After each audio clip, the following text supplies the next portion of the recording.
I may be a bum, but I'm not dumb. It's time for a bum knowledge corner. Gaston! That's right, everybody. We are back with our good old friend Gaston here. This is going to be the final episode in the Gaston trilogy, so to speak. And it should be a rather short one. But yes, we are with Gaston. The Chad before there was Chads. The handsome Squidward before SpongeBob even had his square shape. But today we're going to be talking about how he was doomed from the very start of the film, and this had nothing to do with Belle or anything else. It's just like it just how he was brought up. It is kind of what messed him up in the very end. And I know what you're asking. Why? Um, well, there's a number of things, but it all relates back to a few things that we've already talked about. One, everybody likes him. Two, he's rich. And three, he probably saved the entire town from starvation. I don't know if quite remember if I mentioned this before, but um, French winters can actually be really, really bad, and they can actually last a lot longer than from one year to the next.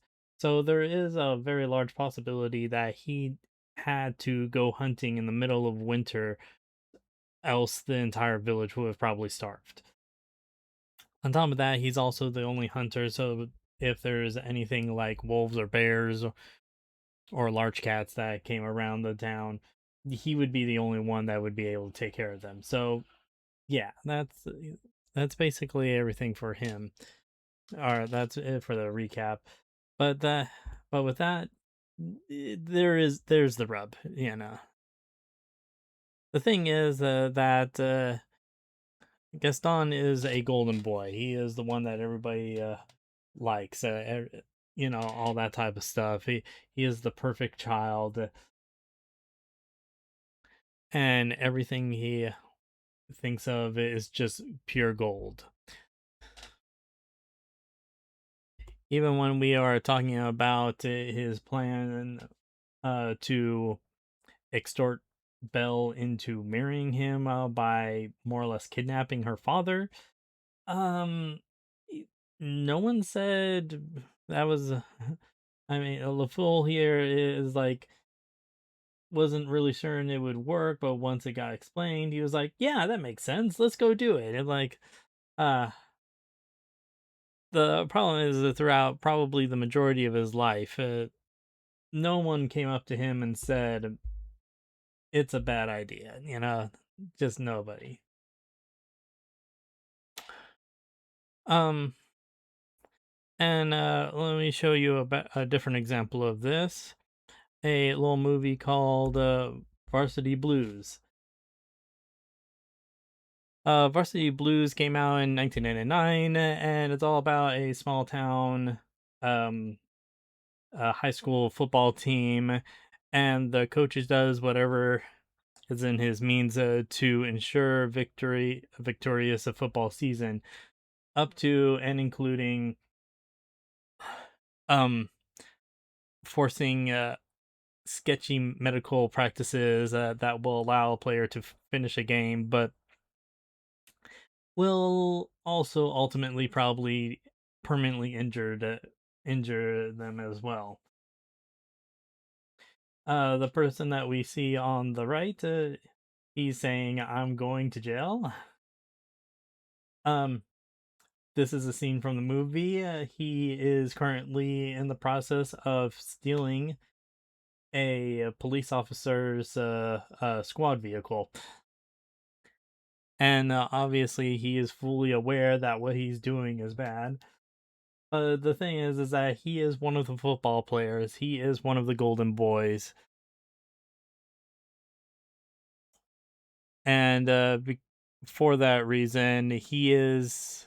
Later on, we see that he is protected from going to jail because it is the middle of football season, and he is essential to the team. essential for the high school football team to be successful. He's not the quarterback. That would be that dude right there. Is that the guy from Dawson's Creek? I never watched Dawson's Creek. I don't even know where that thing came from. Um. Anyways, but yeah, so that's him. But don't worry about this guy. He is fine. He ends up growing up and eventually becomes moves over to Hawaii and becomes a police officer. You know, um,